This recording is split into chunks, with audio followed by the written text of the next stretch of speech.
Hello everyone, Larry with Larry the Computer Guy here. We're an IT managed service provider in Commerce, Michigan.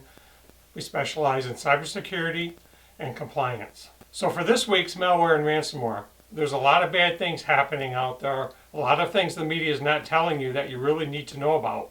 So the first thing is attackers pilfered credit card and personal information for around 2,600 users of Michigan State's University online store in a MageCart attack. If you have an online account with MSU, we strongly suggest you get in and change your passwords.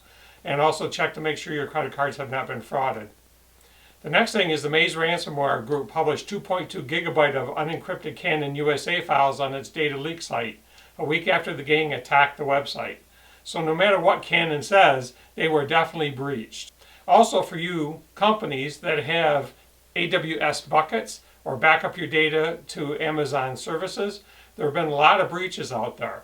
And in the news again this week is another unsecured AWS S3 bucket containing 7 gigabyte of unencrypted data was found exposing 350 million strings of unique email addresses, all on the dark web. Checkpoint Research discovered security flaws in Amazon's Alexa voice assistant that it could allow hackers to remotely install malicious skills in users' devices to steal their personal information. So if you're an Alexa user, we'd strongly recommend that number one, you make sure everything's updated, but number two, most importantly, turn it off. Who knows if they're really listening to you and what else is truly going on out there. Also in the news, the city of Lafayette, Colorado reportedly paid $45,000 to a ransomware group to receive a decryption tool. This attack took place in the last week of July. Pretty amazing that these cities do not have great malware protection and they do not have good IT security.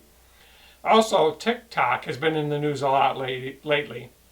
And a new research program says TikTok has been collecting unique identification from millions of Android devices using a tactic previously prohibited by Google. Hope you have a great week. Stay safe out there.